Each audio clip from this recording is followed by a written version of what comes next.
Hello and welcome to episode 89 of MMO Weekly, presented as always by Chitty's Cheesesteaks. I'm your host, Sal Manzo, joined by MMO Executive Editor Mike Mayer, and we have a special guest on the show today. You know him, you love him, super Mets fan, drummer for the band Coheed and Cambria, Josh Eppard. Josh, thanks so much for taking the time, man. We appreciate it. Oh, my pleasure, guys. Any chance to talk Mets, I'm in. So I'm not hard to get. This is very exciting for me. I love it. And obviously, as you can tell, you wear that fandom right on your chest, not to be literal or metaphorical.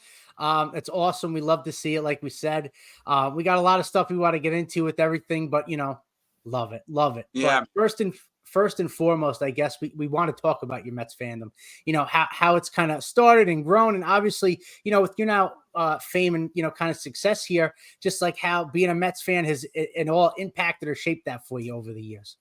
Well, I'm curious. I'm not trying to do the old turn it around on you guys, but do you ever wonder how the hell you got to the place where this means so much to you? I know I have. I've contemplated, when did this become so important to me? I've been a Mets fan as long as I can remember. My earliest memories are me and my older brother, Joey, who's also a career musician. We had this little sculpture in our house, and we would rub it for strawberry power, for Darryl Strawberry. But you wonder, how did that start? Did I get caught up in kind of the majestic 80s baseball like it ought to be? Was I somehow kind of caught up in that without being totally conscious of it? I mean, I was 5 years old in 86. Or did I just like orange? I don't know the answer, but the Mets have been a running theme, and I'm sure that's true for you guys too, such an important thread in my life in every different kind of facet, every different level of life. The Mets are a constant, and it's one of the most important things in the world to me. That's the reason there's a big Mets tattoo right here. Granted, I did get this in 2015. I was caught up in the magic, but that's okay. It's a magical year and one I never want to forget. But yeah, as far back as I can remember, baseball and the Mets have been such a huge part of my life. And I don't rightly know why. Do you guys know why? Do you guys have a tangible reason why the Mets mean so much to you? Mike, do you want to go or should I? I'll go first. So, I mean, growing up in Maine and living my entire life or most of my life in Maine, it's even weirder being a Mets fan because, I'm the outcast. Everyone's a Red Sox fan around me. And unfortunately, I was born in 87 later in the year. So I didn't get to celebrate anything. So, I mean, it's my dad was born in New York. He grew up in New York. My grandfather was actually a Brooklyn Dodgers fan. And so obviously the Dodgers left. And so they went to Shea instead of Yankee Stadium. And my dad grew up a big Mets fan. And then just as far back as I can remember, he was teaching me how to play baseball. I think that became first, was really just the love of baseball. And then, I mean, I guess the best word is brainwashed. My dad brainwashed me into being a Mets fan and a Jets fan, unfortunately. So I have that combo. But but for me, I guess when I was younger, I played a lot of baseball. And at the time when I was younger, I played a lot of shortstop. And when the Mets got Ray Ordonez, it was just I always, because I wasn't a very good hitter, much like Ordonez, I always prided myself on my defense. And then to see him play defense the way he did, I think that was one of the ultimate things that obviously I was already a big baseball fan, a big Mets fan. But then once they had Ordonez and just watching him play, that was one of the final things that really sucked me into it. And then just having so about 90 minutes from us is the Portland Sea Dogs, who are AA baseball, and they've had a really good following. And we love baseball so much. They're never affiliated with the Mets, but we always went and watched games. And then finally, Binghamton came into play, and that's when I really started loving the minor leagues. And that's when I started writing about the Mets, is when I got to see the minor leagues. And that's really what once I saw the minor league baseball, that is what really hooked me into becoming this diehard, I need baseball in my life 24/7. Interesting. Mike, you bring up a really good point, though, and one that I don't often make, but it's so true. Just the love of baseball kind of is so like intertwined with the love of the Mets. Me and my brother loved baseball. If a game got rained out, we'd be crying, literal tears as kids. We just fell in love with this game. But of course, that's like intrinsic. It's tied to the love of the Mets. Now they've become one and the same. Also, crappy hitter, right? I prided myself on the defense. I still play shortstop on my softball teams, but I'm slowing down. But I still occasionally try to make that Ray Ordonez slide down on one leg. I haven't made one in years, but there was a time I made a few, and it was so exciting. God, Ordonez. I'm curious, and I'll shut up after this and stop turning the questions around. But Sal, what about you? Do you have a tangible reason why this means so much to you? Why the Mets mean so much to you? Yeah, I like to joke I had bad parenting, but no offense to mom, that's okay. No, but similar to Mike, we're gonna sound like we come from the same family, but we don't. I promise. My grandfather was a lifelong Dodgers fan, huge Jackie Robinson fan. When the Dodgers left Brooklyn, it was a huge void, no National League baseball, refused to be Yankees fans, and obviously when the Mets came, it was new kind of life for them, and because of that, my whole family's Mets fans, and I just grew up very close to my grandfather in the same way. I grew up on stories of Roy Campanella, Jackie Robinson, Duke Snyder, kind of that golden age of baseball, the 40s and 50s before, the two teams left for the West Coast. So just hearing those stories from my grandpa, going to games with him every year. We went to opening day growing up was kind of our thing. And just fell in love with, kind of like Mike, just baseball as a whole. And the Mets kind of intertwined with that. From that, coached at the college level. I still play baseball myself in men's league. We just finished yesterday. Tough loss. It's okay. But it's just, it's all kind of intertwined. And I think I would, want to get your take, but similar to the music in the sense that it makes me feel something. Baseball in particular, and the Mets, a lot of times it might be anger and frustration, but you feel something when you watch baseball, and it's just something beautiful about it that just always is drawn to me, and I'm a lifer because of it. Yeah, well said, Sal. Because God, it's so. I think to the uninitiated, it always is a bit of a head scratcher how much Sure. baseball, but baseball and art they scratch the same itch, dude. There's such a beauty and grace to the game, and I have such a deep respect for these players that play it better than anyone else. Sure. And we could get mad at him and kind of, it's really softened me in my old age. I'm always like on Twitter, like, these guys will make your head spin if you ever play catch with them. But there's such a beauty to the game and just such grace at baseball in person too. I mean, growing up in upstate New York, baseball Sure. was TV to me. I didn't go to my first Mets game or baseball game until I was 15 years old. Wow. And that's no knock on my dad. My dad was too busy working. We were raised up poor. We just weren't close to the city. We were 90 miles from the city. Sure. Me and my brother were such diehard fans. He was 18. I was 15. We jumped in the car. We went to Shea. I didn't even realize you could watch them that close. I was in awe, jaw on the floor. I learned a lot at that game. Benny Agbayani went 3 for 4 that game, and the guy behind me was just killing him the whole game. He had a great game. But I realized, fans in New York, oh, this is what they're talking about. These guys are bastards. But yeah, Agbayani had a big game. I think it was 90. I don't know if it was 99. It's funny. I should really remember the year. If it wasn't, it was 90. I know Agbayani had a short run with the Mets. But so baseball was on the TV to me. But when you watch baseball in person, there's something. We were just at the game. The whole band went to the Mets game the other day, and the band agreed because I'm pointing it out to them. The grace and beauty. That's art. That is art in motion, and it really scratches the same itch for me. There's such a deep beauty to the game, and I'm not a sports guy. Most people that love baseball this much, Sure. They love other sports.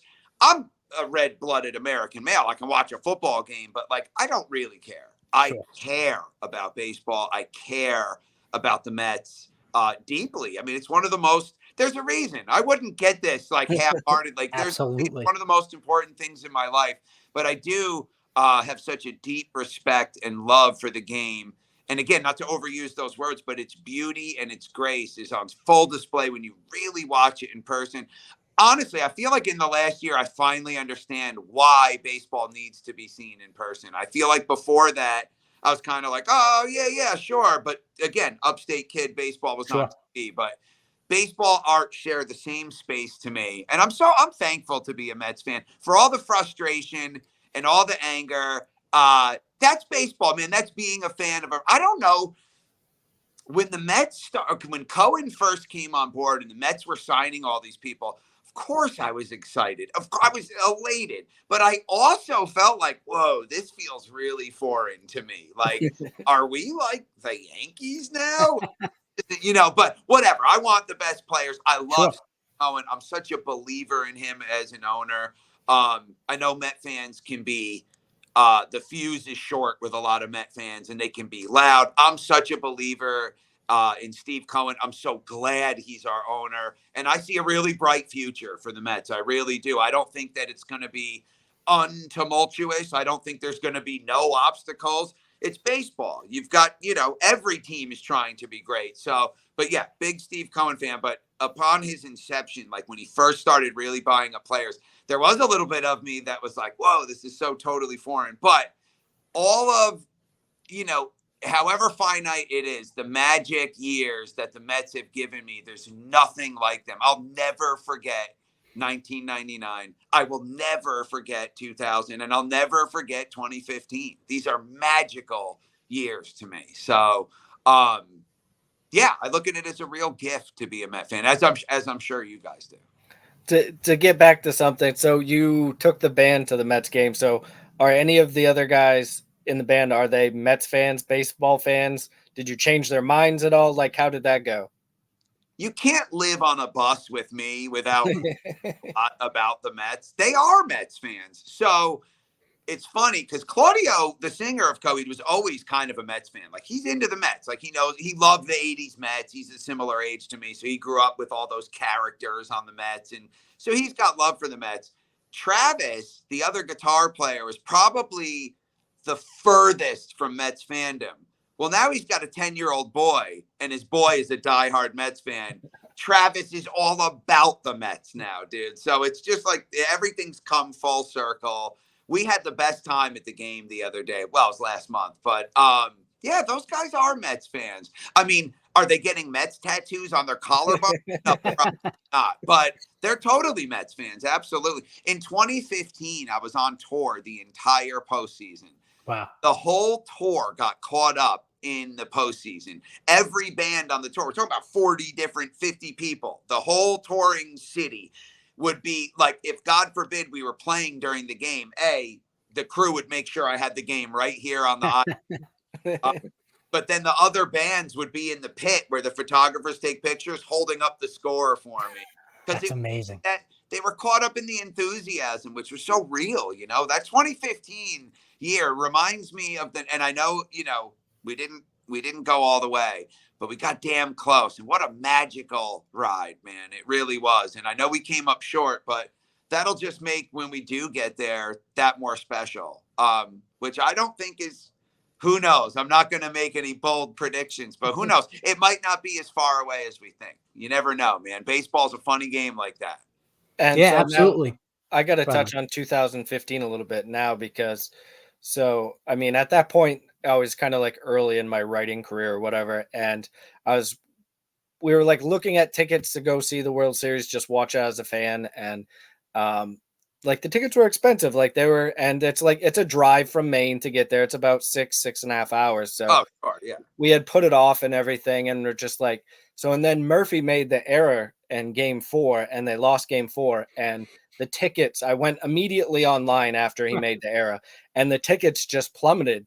And I'm just like, this is too good to pass up. Like I got to get 2 tickets, standing room only. And we'll hop in the car right now because the game was the next day.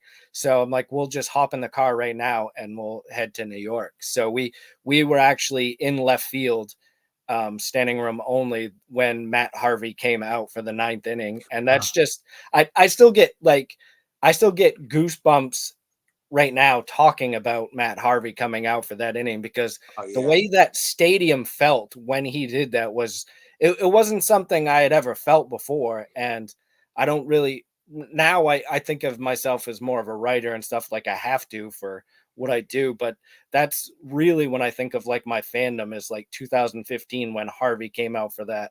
And obviously, like you said, it it went downhill from there. But the magic in that stadium when he did that was that's something I'll never forget. You'll never forget it, Mike. What a gift to you and to us. I'll never forget it. I'm standing on a tour bus, the entire band glued to the television. My hair stands up. My blood is bursting out of my skin when Harvey walks out for the ninth. I'd have probably pulled him after that walk, but whatever. I'm saying, maybe not, dude. Terry believed, hey, man, he's got us this far. He said he's got the gas to get it done. I'm not mad at anybody now, but when he walked out for the ninth, I felt invincible. I felt like I was invincible that day, but we weren't. We lived to fight another day. But yeah, what a gift to us that we have these memories forever. And that's what I mean when I say I'm thankful to be a Met fan. We all talk about the frustration. We all know it well, right? It's not a mystery to any of us. But also there's these really magical moments. We'd be here all night talking about magical moments because there's quite a few of them, even though there's not, we're not like the Patriots. We're not like the Yankees of the 90s where we have this long tenure of just like crushing, or Atlanta in the 90s, just pennant after pennant. But I'm thankful to be a Mets fan. Truly, I'm so glad. Funny enough, my dad is a Yankees fan, which is so weird. I don't know. Me and my brother have followed in my dad's footsteps. My dad's also a career musician, except with baseball. My brother's as diehard a Met fan as I am. This is like our summers are based on the Mets games. It's like dinner is based around the Met game. What we do that night is based around whether there's a game or not. And if you don't know, my brother fronts a band called 3. They have a bunch of records out on Metal Blade. Really terrific band. Pardon the shameless plug, but they're really one of the best bands on planet Earth. They tour with Coheed a lot, and Joey does a solo project. But yeah, he's as diehard as I am. And just thankful for all the gifts that the Mets have given me. And who knows, man, we might be in the midst of a magic season right now. We don't, it kind of feels like it, honestly. Well, I mean, we're not even to the deadline yet, and we've already had the Rally Pimp, Seymour Wiener, Grimace, the other dog. I mean, there's been so much like to this 2/3 of a year already. It just it almost like you don't want to assume anything, like, because we're Mets fans, cover the Mets. Like, you don't want to assume anything with this franchise, but it does feel like they have this run in them. Dude, listen, anything could happen from today on, right? I'm aware of that fully. But if you asked me a month and a half ago if we'd even be talking in any serious tone about the Mets in any type of contention, I remember my brother was like, I have a feeling this is going to be like legendary disastrous. And I won some real like optimism points because I was like, I don't know, man. I think they can get it together. And now I'm like, yes, because it seemed so not plausible. It seems so far-fetched. I'm thankful for the season they've given us thus far. This has been exciting baseball. This has been can't miss Mets baseball. And for that, I'm thankful. And who knows where this leads, dude? Baseball's filled with quirky, wild stories. Maybe Stearns really knows what he's doing. And maybe we have something here. We got to buy. You got to believe, right? I do. I believe. Now, I'm not saying it's a shoe-in. I'm not saying we're a lock. But I believe that baseball's crazy. And I believe that crazy stuff can happen. So I'm going to be tuned in. And yeah, right now the Mets can't miss baseball. Yeah, absolutely. And as a musician, you kind of have to love OMG. A whole song almost turns around the season with the journeyman infielder. Jose Iglesias comes in, he's lighting the world on fire. He's doing concerts after games, in his uniform. You have to love that. Dude, so we were there for the concert. That's the game we went to. And we were just like, holy cow, we've never seen anything like this. Like a team and a fan base embrace a guy who's has a song that's like out on Apple like this. And then we're talking about it. And then here comes Jose. And then the team joins him. Yeah, we were there for that game. We're like in the stands. It was unbelievable. I love Jose. I love the energy. I love the camaraderie. I believe that these guys are friends. I believe they care about each other. I know baseball can be. Try to imagine doing this professionally, how cold it can be. Sure. I believe these guys kind of go to bat for each other, and I believe that they believe in each other. And not to sound super corny, but I believe in them. I think this team has a lot of talent, and I think that they can do it. I think baseball, it's always, who shows up that day, who's hot that day, who's hot at the right time, right? That's the game. That's the game we fell in love with. Why not us? 1 year, why not us all the way?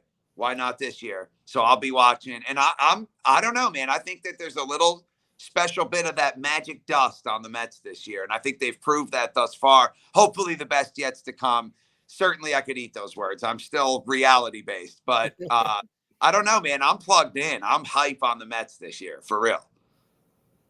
Well, and like you said, you mentioned David Stearns and his first year with the Mets. And by the time this comes out, tomorrow will be less than 24 hours still left in the trade deadline. And the Mets have made a couple of moves, getting a couple bullpen arms and got Winker. So it'll be very interesting to see what he does tomorrow or late tonight when we're still taping this. He could do something, but it'll definitely be interesting to see how much Stearns and the rest of the front office and Cohen believe in this team and seeing what they're going to add to hopefully continue the run that they've had so far this year too. Yeah, you guys would know a lot kind of better than me. As a fan, I wouldn't be all that surprised if it's just a couple of kind of outside the box, peripheral moves, if you will. But a little piece of me thinks that Stearns might pull off a big move. Now, what I'm basically saying is I have no idea. But I kind of wouldn't be surprised either, Lane. I'm happy that we have Stearns. I'm happy Cohen plugged Stearns in. I'm going to let this, it's his first year. I'm going to let this play out. But at the same time, maybe Stearns recognizes like, hey, man, these guys pulled themselves into contention. This is a team that has showed a lot of grit, a lot of heart. I don't think you can turn your nose up at a chance, right? That's all you play for is a chance to get into the big time, to get into the postseason.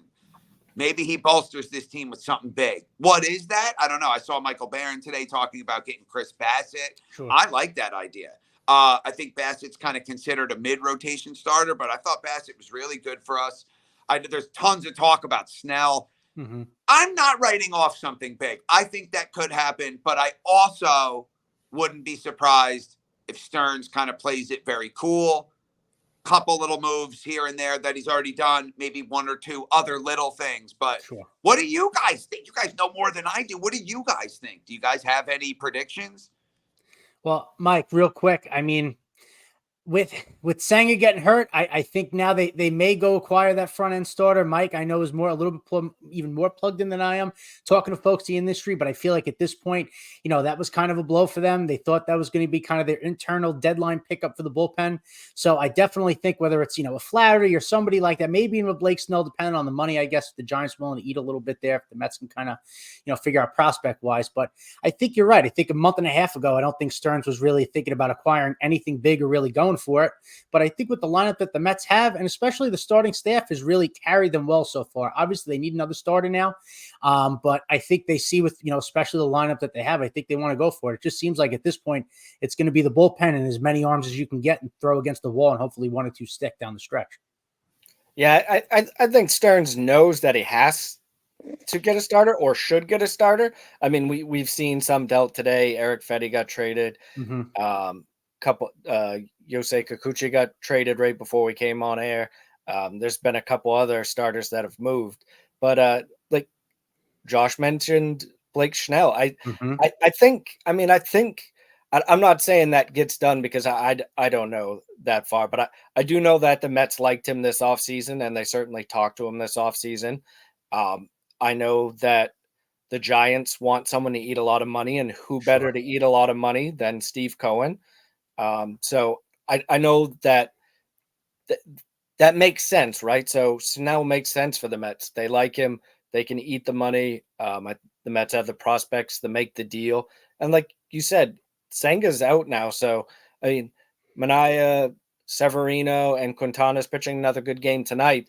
They've been fine, but I mean, at best, those guys are 2, 3s, and 4s, and they could really use that shot in the arm of. I mean, Schnell's been one of the best pitchers in baseball over the last month, and obviously last year he won a Cy Young, so we know what he's capable of. So I think maybe it's not Schnell. I'm just saying how he makes a lot of sense for the Mets, but I'd be very surprised if they didn't get a starter. I think Stearns recognizes that they need another starter, and I think they'll probably get a bullpen piece, maybe a lefty. I know that there's some interest in Tanner Scott there from the Marlins. Obviously, that price is going to be pretty high. We've seen some really good returns for relievers in this market so far, so we'll see what happens there. But I do think we'll see the Mets make. I mean, if I was predicting, I'd say that they make 2 more trades at least, with one being a reliever and one being a starting pitcher. Yeah, I hope so. I'm hopeful that they're going to bolster. The rumor mill is a flying, Mike. I think you know more than I do. I'm just a hopeful fan. I would love Snell coming in. Believe me, dude. Like, I would love that. When I was looking at his numbers, like, over the last month, he's been unbelievable. And then I saw a quote from Severino that he said, like, the classic Snell is back. So that would be very exciting. Who was it? Oh, Michael Barron had mentioned somebody like Chris Bassett, kind of a mid-rotation guy. I tend to be a little bit, what do they say? You root for the name on the front, not the back. I screw that up. I get really attached to players. And even though Bassett kind of blew it down the line, he's an extremely talented pitcher. And I like our guys always. There was the rumors of maybe, they're going to maybe do something with Conforto. And I'm always one of the guys that's a sucker for bringing our guys back. Not a great way to run a baseball team. That's why I am. So, interesting. What an exciting time, dude. Like, well, fingers crossed, man. I want the best players that can help bring us to the promised land. So, but I will be glued to Twitter, X, whatever the hell it's called, glued to you guys tweeting and getting the information as fast as I can. But how exciting. I mean, this is it. We're in contention. This is what we hope for. It's an interesting summer. Again, another gift from the Mets. We're in this thing, paying attention. We're glued. We're locked in. What a trip. Awesome. Absolutely. And the last thing I just have for you, I was just curious, and everything that you've done in music now and everything, I was just wondering if there's anything like baseball centric maybe on your music bucket list, like playing at a World Series, something like that you want to do to mix the two that you haven't gotten to do yet, but you're hoping one day you could cross it off your list or something. Yeah, well, first of all, it's a really great question because there really is one. And I was kind of pitching one of the people I know that works for the Mets about like Coheed comes and maybe we don't play everyone's walkout music. Right. A big moment in the game. God, if they ever had. So Trevor May had come out to welcome home for a lot of his career. Right. And it was like, the Mets get in the postseason with Trevor May. And he comes in a big moment. What about the band, like on a little platform and home for 30 seconds? But really, my plan is to just get awesome seats for playoff games. There we go. Really, no, I kid. That's a dream of mine. Will it ever come to fruition? I don't know, man. Coheed is a weird band. That's a badge of honor to us. We love that we're a weird band, but there is like a select few players that use our music to come out to. What we got to do is get Coheed in Pete Alonso's ears. He already comes out to a Rush song. There we go. Get him coming out to a Coheed song. That'll really kind of grease the path for this. But it's always been a dream of mine to somehow play in the stadium. I'm not delusional enough to think that we could ever sell out Citi Field. So I see us playing during a game where maybe it is walk-up music, maybe some type of marriage like that. But yeah, I've fought a lot. Basically every rehearsal when you're playing a song for the 10,000th time, I pretend I'm at Citi Field playing it. Awesome. And it's some situation, in-game situation. But what a great question, dude. I've never been asked that before. And I've thought about that my whole life. When I pitched one of my friends that works for the Mets, he laughed and he said, hey, maybe one day, which didn't sound promising. But we'll keep our fingers crossed and, we'll see. You never know, dude. The Mets get a player that comes out to Coheed and we strike up a friendship. Maybe one day that something like that could happen. I don't know why they don't do that more often. Get Metallica to come in. Did Mariano ever have Metallica actually come in and in the postseason? It's a good question. I'm not sure. I wonder if Timmy Trumpet scared them off in 2022 after that. I don't know. Oh, duh. Yeah, duh. But, by the way, I've had this idea long before Timmy Trumpet. Absolutely. Trumpet, I don't see the whole band. I'm talking about a band up there. Sure. But Oh, duh. Timmy Trumpet kind of actually did that. But yeah, maybe that did scare him off. But as far as I know, Mariano never did that. I think it's like a cool marriage. Sure. Although Metallica's known as, are they Giants fans or A's fans? Is there a Bay Area They're band? Bay Area, right? I'm not sure. I feel like they may go a little bit of both. I know they had Metallica night at Giants at Oracle in the past, so they we'll go with the Giants. Why not? Yeah, gotta be so perfect. Like, why don't they do Sure. that? Well, and I forgot about the Timmy Trumpet thing, dude. What a bonehead move! I totally forgot about that. I liked that though when they did. I thought it was. It was cool, and he got the save, which is what matters. Name is you have a big, like I picture literally like Claudio with his big afro and sure. Out like we're a rock band up there, and we're gonna rock your socks for 35 seconds, baby. But yeah, that's always been a big dream. However far fetched, however much of a pipe dream, that's always been a dream of mine. And yeah, we'll see, man. I hope my real dream is that this year the Mets give us exciting, can't miss baseball, and we get some more moments that we'll remember when it's all said and done for us and when we're on our deathbed. So that's what baseball's been, I think, for all of us, these moments that we'll never forget. And I think, or I'm hopeful, fingers crossed, that this year is going to be some more of those moments. And I know you guys are too. So, and to kind of just touch on your what you want to do, I think, I mean, if it is going to happen, I think Steve Cohen's your guy. Like, he's your perfect owner. He's willing to go outside of the box for just about anything to entertain Mets fans. I mean, what he's done at the park, I mean, what he did with bringing Timmy Trumpet, what he's with the Queen's crew, different stuff. Like, he's willing to do anything that he thinks the fans are going to enjoy. And sure. I think Mets fans and writers talk about his money obviously being a key component to being a good owner, but he thinks outside the box too, and I think that's another big thing that makes him unique and a good owner.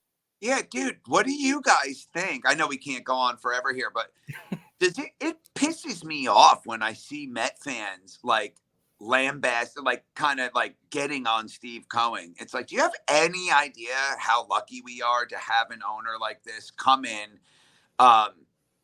Not only put up the dough and, hey, it didn't work, and then use more dough and pay down those contracts to get better players back.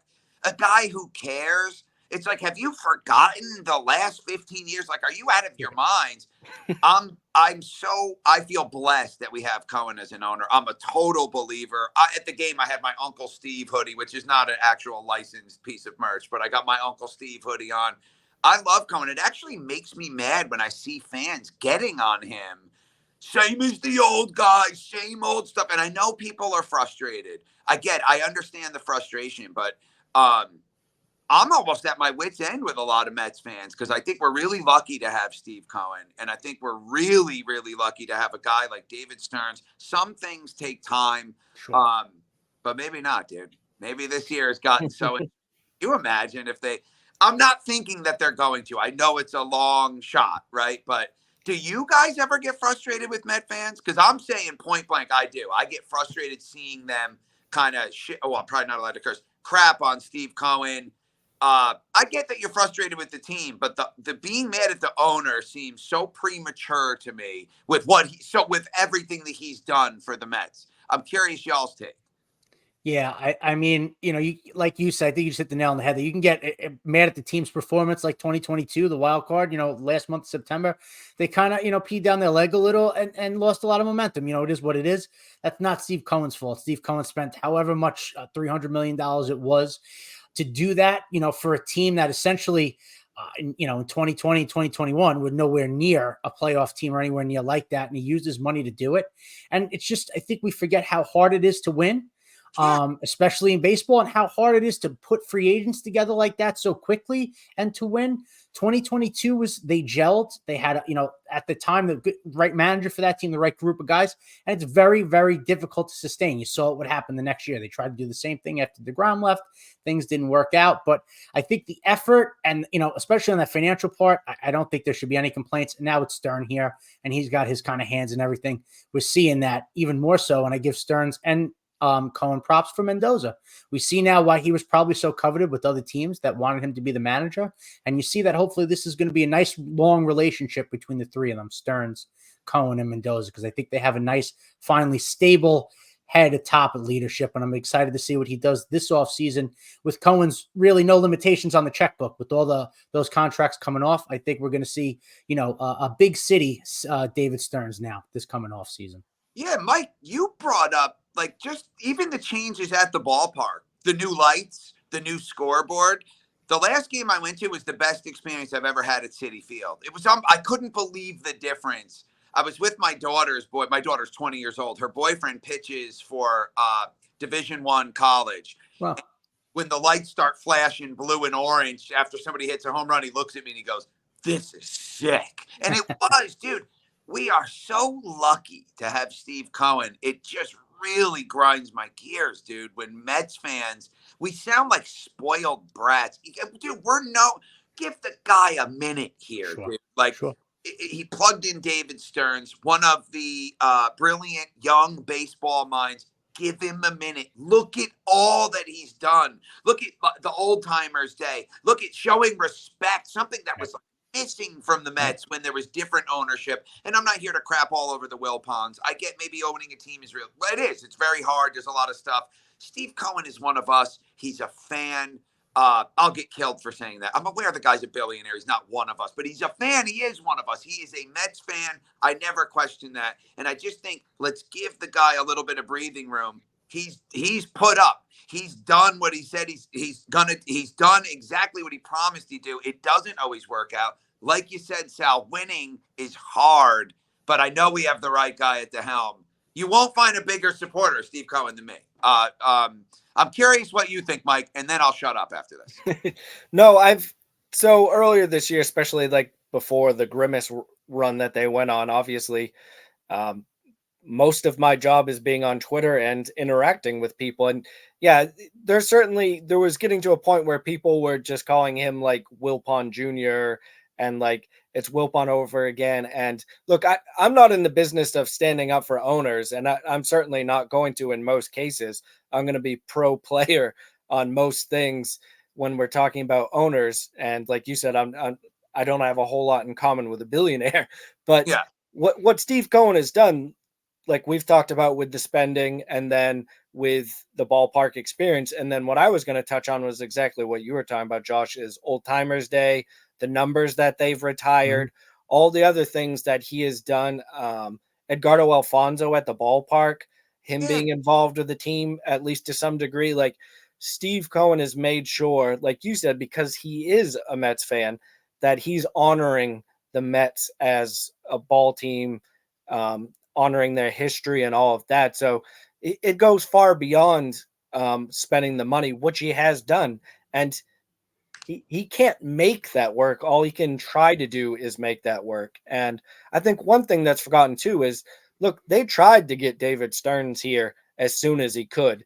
Right. The Brewers, which is their right, kept Stearns there. So that's who he wanted when he bought the team, was David Stearns. And he finally got his guy.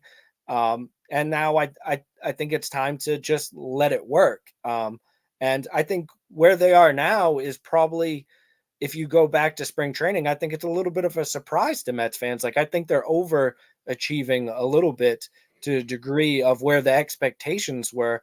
And I mean, after they're up 8-1 right now, so depending on the other results, they're in a wild card spot right now, and they could be in a better wild card spot at the end of the night. I'm betting, like we talked about, Stearns is going to make a couple of moves in the next 24 hours. I think Mets fans should be a big believer in what Steve Cohen and David Stearns are building. Yeah, well said, Matt. I mean, you guys are seasoned Mets fans. I always listen to what you guys say. I know you're intelligent fans. I do feel, first of all, I'm always pro player. I want to see the players get paid. I want to see the money go to the players. I'm friends with quite a few players. But in this case, I just think like this is the owner I prayed for years. And now we have him, and it bums me out to see people like, get this guy out of here. We haven't won in 4 years. It's like, give the guy a minute to cook. But yeah, well said, Mike. Extremely well. Well, shocker. Yeah, well said for both of you. Absolutely. When they do win and Cohen puts together a winner, every Met fan, including myself, is all going to be Andy Dufresne at the end of Shawshank when he's in the river with his hands up. That's where we're all going to be. And it's going to be great. Yeah. I can't wait. Who knows? Yeah, maybe. Who knows? Baseball's crazy, man. Maybe. Absolutely. Who knows? But at least we're plugged in. It's an interesting summer. We're all paying attention right now. That seemed too far-fetched to even fathom just a short while ago. So, I'm thankful for that. We'll see where it goes. But yeah, I don't know. Yeah, they bet to have overachieved. Agreed. But that's baseball, man. Like, look at the Diamondbacks. Look at the year the Braves won it. Come on, man. Baseball's littered with these stories of these kind of spunky teams. That 99 team, as Leiter said, he said they weren't like a highly or a heralded team. They kind of had this spunky team and guys that stepped up when the bright lights were on. I see there's a bit of that energy with this team. Spunky, kind of, they got some fight pieces that came, like Iglesias coming in, and these old Mets kind of gelling in the right way. I don't know. There's a little sprinkle of magic in there, at least in my estimation. But we'll see what happens. I mean, one losing streak, we're all like, screw it. But yeah, things are good right now, and it's an interesting summer. And for that, I'm thankful. Absolutely. Well, go ahead, Mike. Well, and I mean, to that point, like you mentioned, the Diamondbacks, in the way baseball is structured now, it's just get in the playoffs, right? It's like get yourself in a wild card spot. And we've seen it since this structure that get yourself in and you can make a World Series run. Well, that's remember Andy Martino had that quote, or he made that video where he was like, it's an unreasonable expectation to win the World Series. Now, I understand what he means, but he loves people off. And I like Andy. I'm not like a total Andy hater. I don't know how you guys feel, but like, he knows he's going to piss people off with that. But what he's saying is kind of right. Like, I get what he's saying. The goal is to get into the playoffs because anything can happen. That's essentially what he means. Let's just get in there, man. And maybe, who knows, maybe Seppi has the game of his life. Maybe somebody steps up. Somebody gives us that Bobby Jones in 99 performance, or Rick Reed. Somebody does something unbelievable. And yeah, we'll all be glued to the TV and a legend will be born. But let's just get in. Let's get in and anything can happen. Absolutely. It's going to be a fun stretch run, fun pennant chase here, but we're not going to keep you all night. We really appreciate you coming on, Josh. Everybody check him out, please. And we'll be back probably the next couple days after the trade deadline. Hopefully the Mets make some moves. And until then, as always, everybody, let's go Mets. Thank you, guys.